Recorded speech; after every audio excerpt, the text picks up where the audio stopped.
Conan Mustain. I'm a general and colorectal surgeon at UAMS. The colon, or the large intestine, is a tube. Its job is to carry stool from the last part of the small intestine to the rectum where it's stored before you have a bowel movement. For various reasons, parts of the colon may have to be removed, most frequently for cancer, but also for other conditions, diverticulitis or poor blood flow. The overwhelming majority of the time, we're able to remove the diseased portion of the colon and then put the two ends back together. A lot of patients come in with a preconceived notion that surgery on their colon is going to result in a colostomy bag, which is a condition in which we bring the colon out to the skin to temporarily empty into a bag. There are a few conditions in which it's impossible to save a patient's rectum or anus and preserve their ability to have a bowel movement normally. And in those situations, patients may need a permanent ostomy.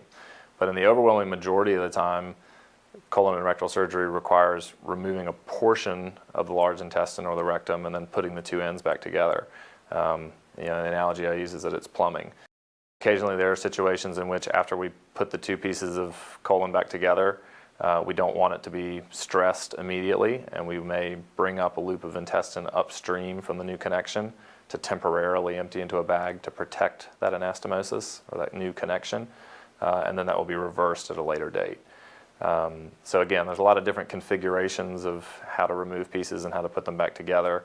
Our goal is always to have the patient have the highest quality of life. Every patient we treat at UAMS is an individual, and every condition is distinct for that particular patient. Obviously, patients fall into broad categories: colon cancer, rectal cancer, diverticulitis, but each case is different. And I think the judgment is probably my judgment I think is as important as my surgical skill in taking care of those patients.